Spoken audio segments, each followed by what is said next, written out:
Well, welcome back to 21st Century Radio. I'm your host, Dr. Bob Hieronymus. Our executive producer and research assistant now is Laura Kortner. Our engineer is Anita Brockington. Here they go, the Traveling Wilburys. One of the greatest groups that ever existed. Never met them, but enjoyed their music. Tonight, we discuss two important books with one amazing author, Nick Redfern. The topic is UFOs and where you can find them. Man has long searched the stars, galaxies, and planets for extraterrestrial intelligent life. But have we been looking in all the wrong places? The Alien Book, A Guide to Extraterrestrial Beings on Earth, examines claims of aliens living among us, the alien abduction phenomenon, possible hybrids, spacecraft visits, accounts of interstellar cooperation, and other thought-provoking stories and shocking revelations of an alien life on Earth. Nick Redfern is the author of numerous books on conspiracies and paranormal and unexplained mysteries, including Visible Ink Press's Secret History, Conspiracies from Ancient Aliens to the New World Order, Control, dealing with MK Ultra, chemtrails, and the conspiracy to suppress the masses' secret societies. The Complete Guide to Histories, Rites, and Rituals, the Bigfoot Book, the Encyclopedia of Sasquatch, Yeti, and Cryptid Primates, and the Monster Book, Creatures, Beasts, and Fiends of Nature. He has appeared on more than 70 TV shows, including BBC's Out of This World and Sci-Fi Channel's Proof Positive and History Channel's America's Book of Secrets, etc., etc. Welcome back to 21st Century Radio, Nick. Hey, Bob. How's it going? Going very well. Good. Been a while. Yes, it has. It has. But, you know, this is your 12th appearance on our show. Wow, I didn't realize that. I don't think there's anybody else recently in the last, we've been on 30 years that we have had on 12 times. But I understand why you obviously, we want to have you on because your work is extraordinary. Well, thank you. The Alien Book is a guide to extraterrestrial beings on Earth, courtesy of Visible Ink Press, as I noted. What is the theme of this book? Well, basically, Bob, you know, when you think of aliens, I think most people, and certainly, you know, people outside of ufology, you say, what does an alien look like? You know, everybody says, well, they're small little creatures with big heads and black eyes. You know, that's the image that everybody has of aliens, pretty much, and it's become very much like a part of our pop culture and history even. And so when I was sort of looking for new ideas to write about, I spoke to Roger Janicki, who's the publisher of Visible Ink Press, and he said, you know, have you got any new ideas? And I said, well, you know, why don't we do a book on aliens, but instead of just focusing on, you know, the sort of typical image that everybody knows, why not focus on literally dozens of different types of aliens that people have reported seeing over the decades and the years. And he liked the idea, and so that's basically what happened. Roger said, yep, you know, sort of go for it. So, you know, he said, you got 6 months, and that's it. Oh. So I got down to it, and the book's sort of filled with sort of literally dozens of different types of aliens that people have claimed to have seen over the years, and the varying appearances and the way they look, and you know, the agendas that they might have, and to demonstrate to the reader that there are multiple different types of strange creatures that have been reported. Well, you have a fine introduction to how many types of aliens do you discuss in this book? Well, yeah, I mean, this is, you know, one of the things that almost surprised me was the sheer number of different types of reports that have been made. And I think in the book there's round about, I would say close to 40 thereabouts, different types, ranging from very human-looking extraterrestrials to things that look appropriately quite out of the world, you know. So and the rest of them are somewhere in between, and I've tried to sort of vary it, you know, so people get a good understanding of the nature of the different reports that have been made, and you know, and how some of them don't look anything like us at all, which I guess, you know, would be for an extraterrestrial entity. That's not surprising that some of these things are totally different to us. That's for sure. I've always been amazed at the different, what would you call them? Different bodies that they come in. I don't know if some of them you could call bodies, but yes, they are just. It's just extraordinary. You said that there are about 40, and they're so different from one another from the standpoint. Well, that's right, and there's also another aspect too, and that's the nature of how some of these phenomena or these entities have been reported, not just you know, throughout the last 10, 15, 50 years, but we're also talking about reports of creatures going back thousands of years. So it's very much not just a study of the different types of entities people have reported, but also the stories going back thousands of years right to the present day. So, you know, it sort of covers very much sort of like a historical aspect to this phenomenon. Well, Gus, in the old days, we would just talk about green aliens. Remember that? Yeah. And actually, in your book, you note that there are all different sizes as well from that standpoint. That's one of the things I very much enjoyed. What are your thoughts on the Greys? Well, yeah, I mean, without any doubt whatsoever, the so-called alien Greys are certainly the most visible and well-known type of creatures that people have been reported.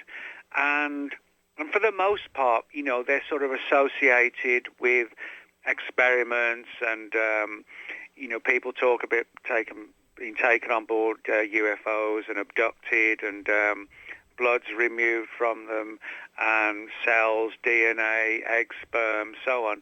And it kind of pinpoints one particular theory, the idea being that the so-called grey aliens are engaged in sort of kind of like a surreptitious genetic experimentation involving us, the human race. Now, of course, the big question is, you know, is this to our benefit? Is it to their benefit? Is it to both sides' benefit?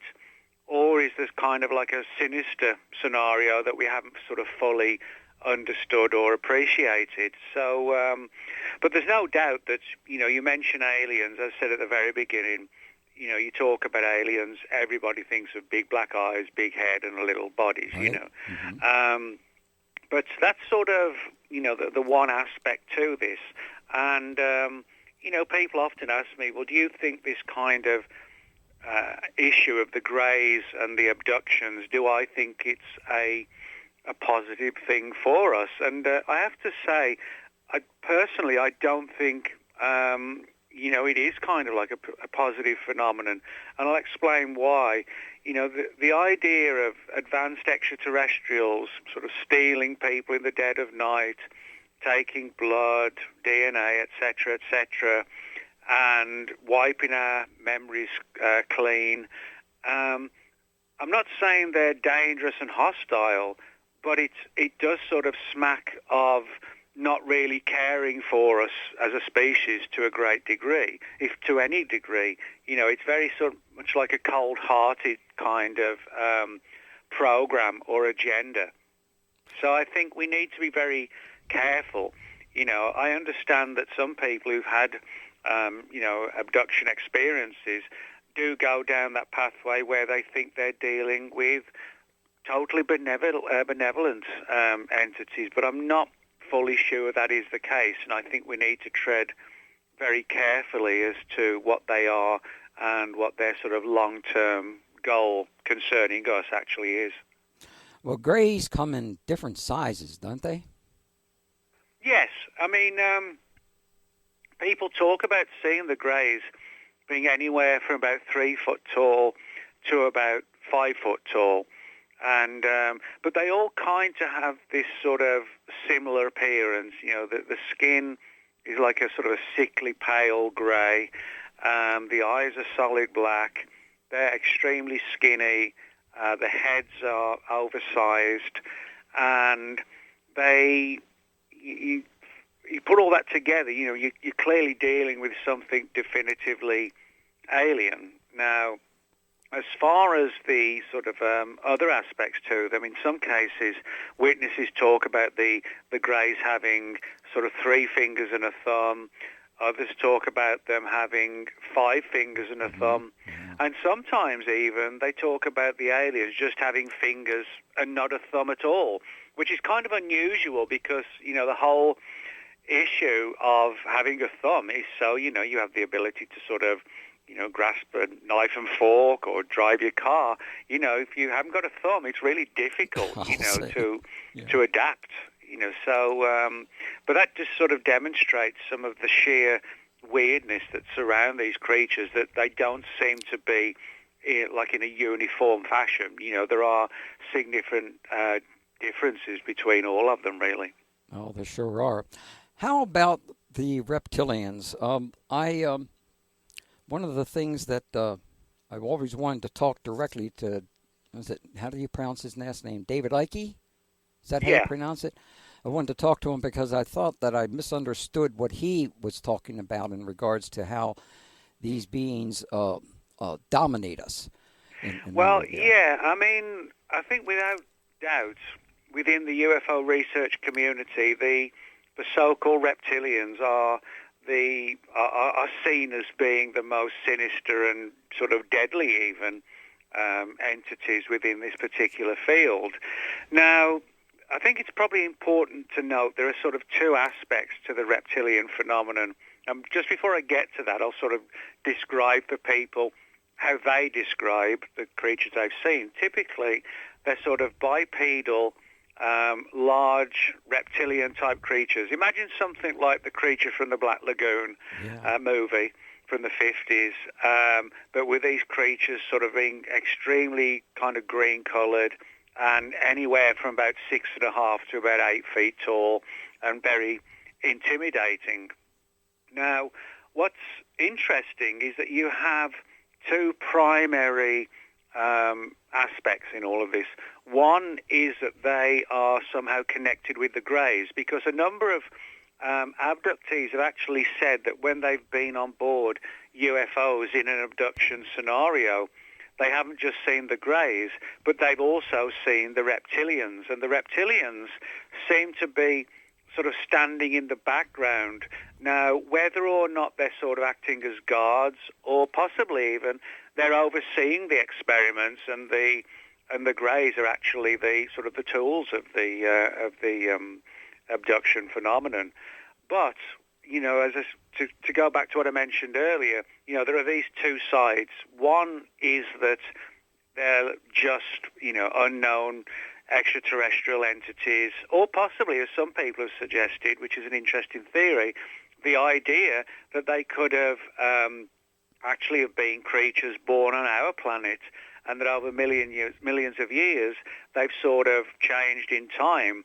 So maybe they could have been offsprings of the dinosaurs and hid on our planet, and, you know, possibly underground, and only in the last sort of few centuries may have actually surfaced. So you have those kind of theories, but then you have what is probably the most controversial aspect of all of this, which relates to the sort of well-known scenario that the reptilians are sort of not just reptilians, but they're sort of part and parcel of the British royal family. You know, the idea that the British royal family are sort of shape-shifting reptilians. Now, I have to say, I'm not a fan of the royal family. I think it's an outdated, unneeded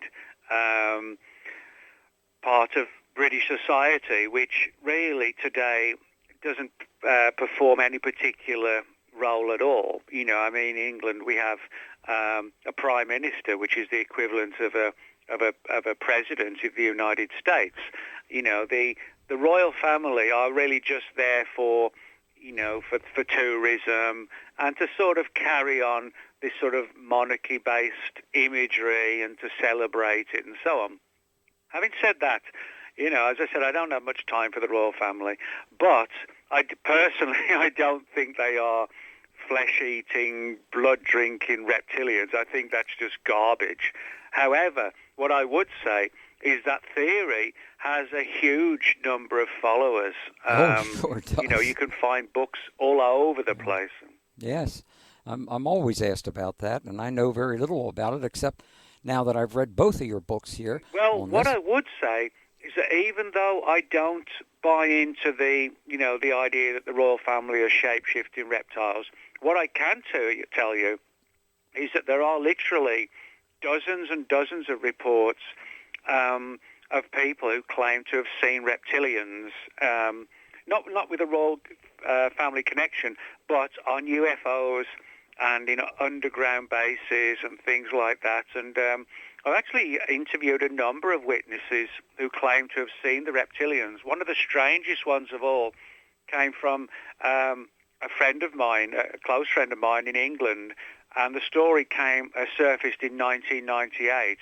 And he swore that he'd seen like a human person, a regular person, walking down the street, sort of suit and tie, and as he approached or sort of crossed towards this guy who was coming the other way, he said suddenly the guy's face kind of blurred and shimmered, and it suddenly changed into like a head not unlike an alligator or a crocodile's head. And then it kind of shimmered back to normal again. And both of them kind of stared at each other. And the person who allegedly changed, by the look on his face, clearly realized that his sort of ruse had been blown wide open. And the person who told me this story was someone who I would trust their every word. But it's such a strange scenario, the idea of seeing these reptilian entities and also suddenly seeing them sort of shimmering, and they take briefly on a human form. And, when you have a close friend who talks about something like that, it's difficult to deny that scenario. Well, oops, we got to take a break here on 21st Century Radio with our guest, Nick Redfern. The Alien Book. Well, actually, yes, The Alien Book, A Guide to Extraterrestrial Beings on Earth, Visible Ink Press, 2019. Nick Redfern. Let's see, Nick Redfern, 40and.blogspot.com. Did I get that right? I hope so.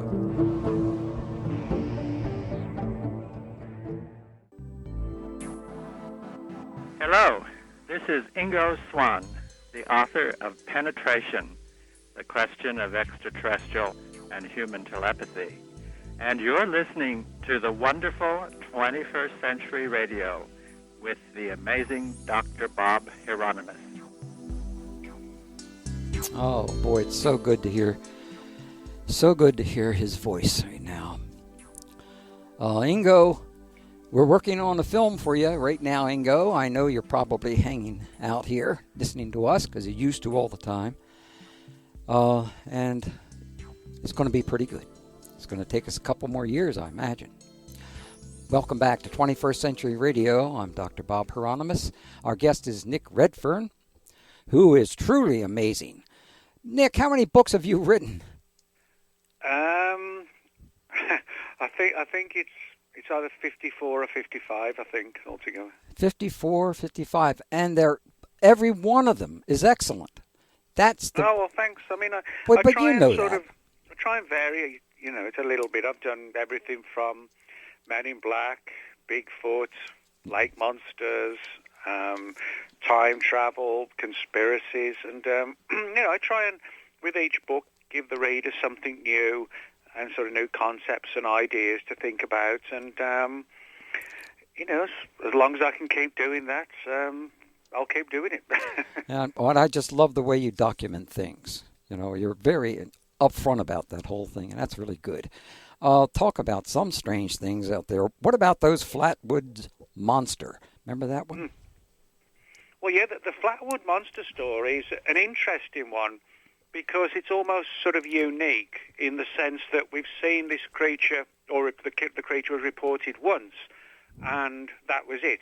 And so what it was, we don't know, but the story's fascinating. It goes back to September 1952 in Flatwoods, West Virginia.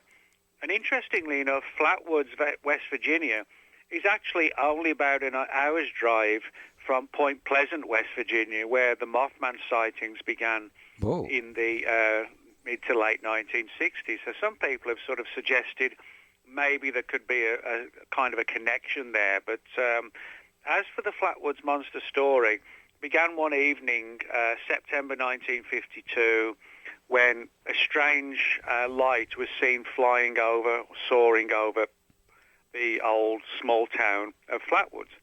And a number of people saw this and raced out into the woods and up the hills and saw this thing sort of go over the horizon. Didn't see it crash or land. What they did see, however, was this tall, huge humanoid figure, which is described as having sort of a height of about 12 feet. And its face and the sort of back of its head, it kind of resembled the face on the Ace of Spades card. You think of it like the Ace of Spades on a deck of cards. Mm-hmm. That's what the head looked like. And it had these glowing eyes, and it was giving off these sort of sparks and lights and illuminations. And quite naturally, the group of people who saw this sort of fled for their lives as they saw it, and sort of charged down the hill again, and the creature was not seen again. But what's particularly intriguing is that the U.S. Air Force looked into this story and actually sent personnel out there to investigate the site and speak to the local people. So it's actually taken very seriously as to what this creature was. But as I said, because of its sort of unique appearance with the face and the head and its height, it was nothing like, sort of your average alien. Now, there have been theories put forward that the creature itself may actually have been much smaller, but it could have been sort of concealed inside sort of like the equivalent of a diver going into the ocean, with sort of a oxygen tank and a mask and so on. So that's an interesting theory, the idea that we may actually never have seen the real creature. It may actually have been sort of embedded in some sort of craft that would allow it to sort of exist in our atmosphere without sort of having to, rely on what could have been sort of our toxic oxygen and so on. So, it could have been kind of like an old version of something like a drone today, and the creature would be sort of in the drone, so to speak. I'm trying to remember right now. Did it spew out anything, or was there? I recall. I do believe I recall that it actually. I don't know. It wasn't fire or something, but something came out of it. Well, yeah, there was sort of lights and there were lights and flashes and beams of light, and of course, for the people who saw this, they weren't sure if this was going to be, or if this was some sort of, dangerous weapon. I mean, luckily nobody was hurt, but I guess, if you're deep in the woods late at night and you see this 12-foot creature and these beams of light coming out, a lot of people may not think twice, and their first thought might be, that's a weapon, there's something to kill us. And so they literally did not stand around. They just sort of fled the area.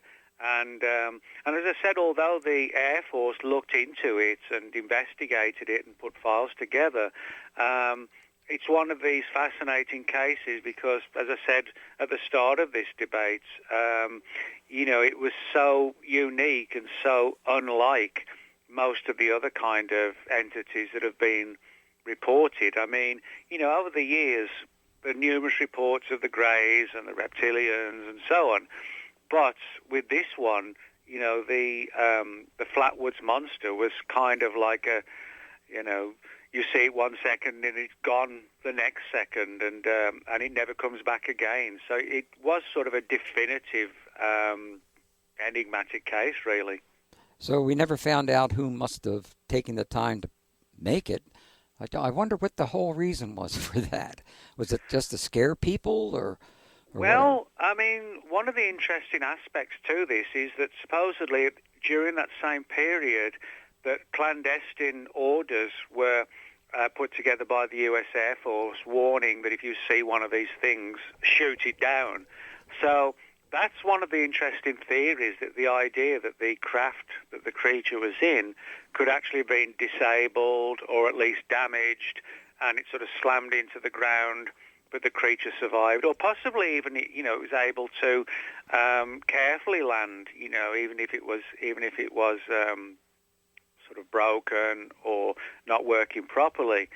So, the very fact that the Air Force was intent on trying to, bring down these flying saucers in the 50s, it does make me wonder, if it was sort of an emergency landing that, we'd sort of let loose with our rockets and bullets, and that brought it down, and, the military then tried to figure out what was going on. So I think that's an interesting scenario when you look at the time frame that, the military was looking to capture one of these things, sort of dead or alive. Well, boy, the next thing we're going to talk about is the goblins of Kelly Hopkinsville. Was just an extraordinary situation. Tell us about this. Where did this take place again? Hopkinsville? Yes, it's become known as the Kelly Hopkinsville case in Kentucky. And Kentucky. This particular case is interesting because in the same way it kind of mirrors the whole issue at Flatwoods. And by that, I don't necessarily mean, that the creatures were similar, because they actually were not at all. That is an important thing to note. But the important thing to note is that, this was a unique case, but it involved two families who were essentially holed up in one particular farm while these strange goblin-like creatures were terrorizing them, sort of floating in the sky and hiding in the trees. And this was back in August 1995, and it revolved around the Sutton family, and they got visitors from Pennsylvania. And so there's actually quite a few people in the house at the time, and that's an important thing to note. It wasn't like just one person and, sort of having mistaken identity. It wasn't even one family. It was two families, and the Suttons and the Taylors were having sort of just a regular, evening, hanging out together, catching up on, missing time, etc., then speaking to each other or seeing each other for a while, and then suddenly saw these strange entities, and they were sort of described as sort of shining and glowing, and they were sort of the size of like a monkey, something along those lines, and they're flitting through the trees and flipping around, and the families tried to shoot at these creatures, and they said that when they shot their bullets at the creatures, they kind of almost sort of levitated, if you like, and sort of spun around to the ground extremely slowly, which would be impossible for anybody else, normal person to do. But also, the bullets apparently had no effect whatsoever on these creatures. And as the night got later and the creatures couldn't be seen, the family shot off to the local police, reported what happened, came back again. The police couldn't see anything, but after the police left, a couple of hours later, these creatures were back again. And it really was kind of like, extraterrestrial versus human gunfight. That's the best way I can really describe it. And as I said, they were kind of, imagine something the size of a chimpanzee, but with no hair and kind of large heads. That's how they were described. And so, again, we're dealing with something that was unique. Mm-hmm, So what they were, we don't know, but it's the Kelly Hopkinsville case, because of this sort of shootout and the strange creatures and the family, sort of stuck in the house and terrified to leave. It's, sort of close to now, close to 70 years later now, 7 decades later, people are still talking about it, And funnily enough, this Tuesday night, the History Channel show Project Blue Book is actually on that case this Tuesday night. How it's on interesting. The Kelly Hopkinsville case, yeah. Yes, I wonder what hope they have a lot of good visuals on that. We'll see. Because were these little creatures, they look more, I think I might be mistaken this, but were they almost frog-like? Yeah, that's an important thing to note. When I mentioned they were sort of like 3 foot tall, thereabouts, it's important to note they weren't like the classic greys. The faces did sort of look like almost sort of amphibian, frog-like, sort of like wide mouths, like, the typical frog has. And that sort of kind of reptilian, wet, kind of glistening skin to them. And so, there is this kind of, again, sort of like a reptilian or amphibian type aspect to these creatures, which again kind of made them sort of, again, unique creatures, really. We need to take a break. Is this true? Oh, we got to take a break. On 21st Century Radio with our guest Nick Redfern, we were talking there about the goblins of Kelly Hopkinsonville in Kentucky. And as a matter of fact, when you check that particular area, they found also a number of coins, not necessarily this particular area, that area. And they found a lot of coins from Israel. Actually, it was, yes, they're really from Israel. That was quite a story. We'll be back on 21st Century Radio in just a few minutes. And so we'll go on with Alien Book after we finish with the aliens.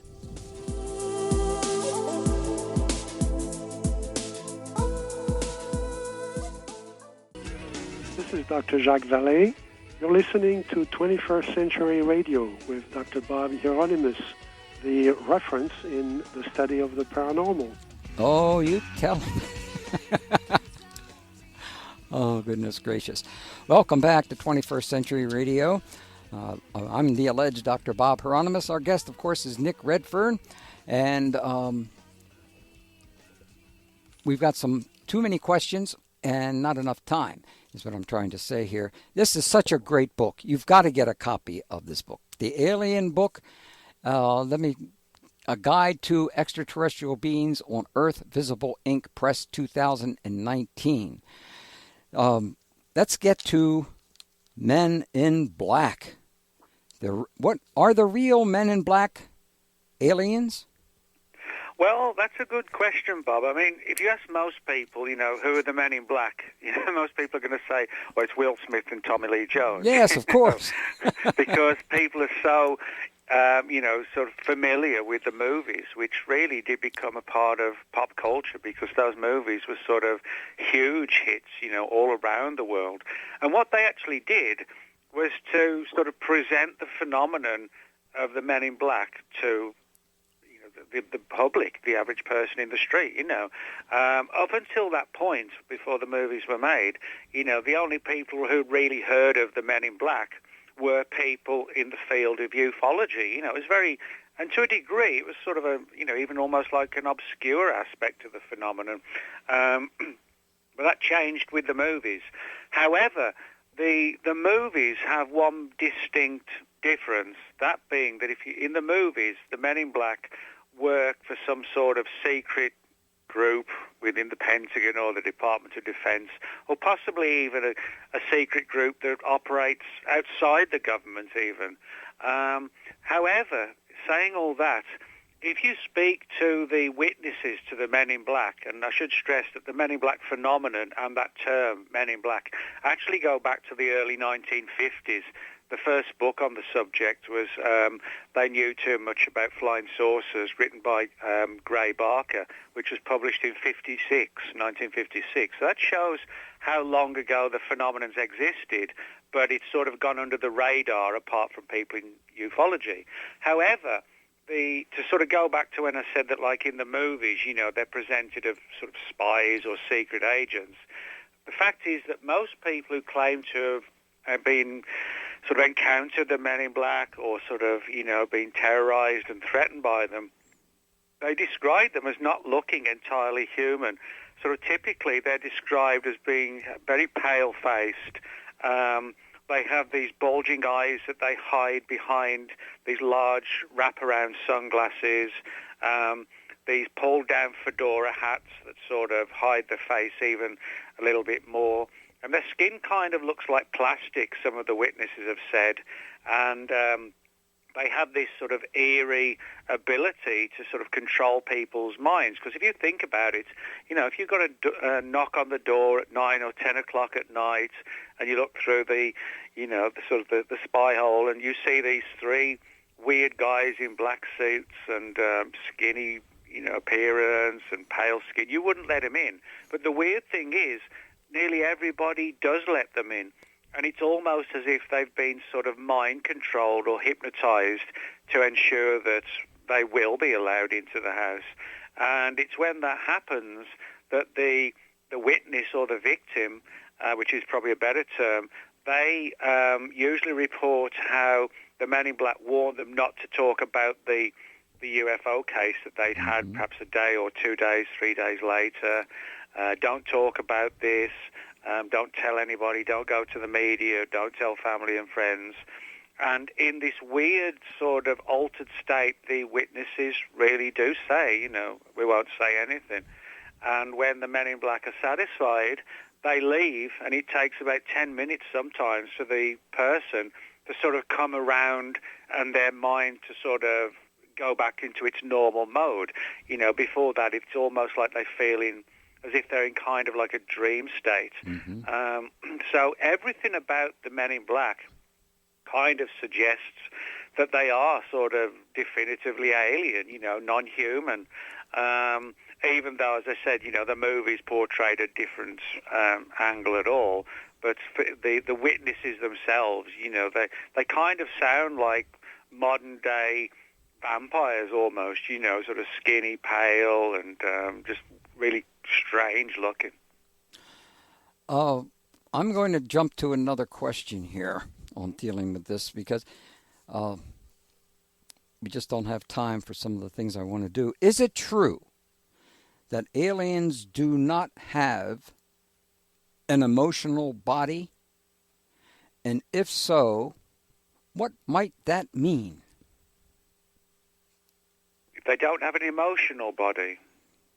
You mean a physical body? Yeah. No, well, an emotional body. This is on, I'm reading this from page 189 of your book. Oh, well, I mean, in terms of the, you know, the, if you're talking about kind of the, you know, the mindset, if you like, of these creatures, yeah, I mean, I think you can actually make a case that, you know, some of these creatures are not what they seem to be. Yeah. For example, there have been some reports where, you know, you talk about the physical body and so on. There are some cases where reportedly these creatures can kind of, you know, sort of exist in like an astral state, you know, Yes. that they're not so, they can be sort of flesh and blood and solid, but they also have the ability to sort of almost sort of operate in what we would call like the soul, you know, like an ethereal kind of existence, but very different to, you know, flesh, blood, bone, and so on. So, you know, that's one of the particular angles. And the other being that these could be sort of energy-based creatures. You know, the idea that, again, they're not sort of physical as the way we understand this, but they have this sort of that they exist in literally like an energy type state. And that kind of comes back to the Men in Black, because some of the witnesses have said they felt that when the Men in Black was sort of terrorizing and frightening them, and it really sort of amplified their fear, they actually felt as if the Men in Black were feeding on that fear. They were feeding on the energy. So as if they weren't physical creatures, but they were almost like a paranormal parasite feeding on the negative energy of the terrified witness. Well, you have also done a lot of research into Bigfoot. Is it possible that Bigfoot might be an alien? Well, yeah, I talk about this in the book because, for most people who investigate Bigfoot, and this would come under the sort of the canopy of what's known as cryptozoology. Cryptozoology is the study of unknown animals, but in more recent years, cryptozoology has sort of expanded into other arenas where, some of these creatures are clearly not just unknown animals, there seems to be something weirder about them. Now, in most of the cases where people report having seen Bigfoot creatures, they described seeing something like a huge, large ape, anywhere from about sort of 6.5 to up to maybe even about 8 feet tall, and perhaps about 400 to 500 pounds in weight. So, they look very intimidating and terrifying for the witnesses. However, there's a small percentage of cases where people have seen these Bigfoot creatures in the same time frame and proximity as strange lights in the sky. Not particularly, directly sort of classic flying saucers, but people have seen sort of strange balls of light flitting around the bodies, the torso, the legs, the head of these creatures, and they're sort of described as being the size of about sort of like a tennis ball, flitting around the creatures as the startled witness is just staring at them. There are other cases where the Bigfoots have literally vanished directly in front of the witness's eyes, and very often this is described as being kind of like the situation with a camera flash.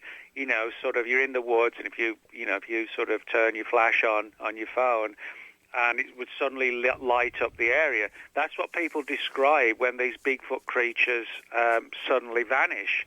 Now, when you start talking about orbs flitting around Bigfoot and the creatures vanishing in a flash of light, and they're literally gone as if they've sort of teleported, from my perspective, I think there's something very weird and strange about Bigfoot that we haven't fully understood yet. I don't think Bigfoot, these creatures, I don't think they are just a North American equivalent of an African gorilla. I think they are sort of something much stranger, possibly even like sort of multi-dimensional jumpers. They can go from one reality to another. I think that could explain why it's been so difficult for it to catch such a large creature, which we should be able to do. We should be able to catch at least one 8-foot-tall creature, but we don't get any of them. So I think we're dealing with things that are alien in the sense that they're not from here. Now, whether they're literally extraterrestrial or if they're multi-dimensional, I'm not sure, or it could be both. But I think there's something about the Bigfoot creatures that allows them to sort of be in their reality and in our reality in a fashion that we don't fully understand yet. Our reality right now is we must take a break, and when we return, we're going to talk about your other book dealing with Area 51 with our guest, Nick Redfern. Doing my own thing, for I'm on a mission for the King. Stay connected and stay informed on the #1 news talk station, Talk Radio 680, WCBM, Baltimore, and WCBM.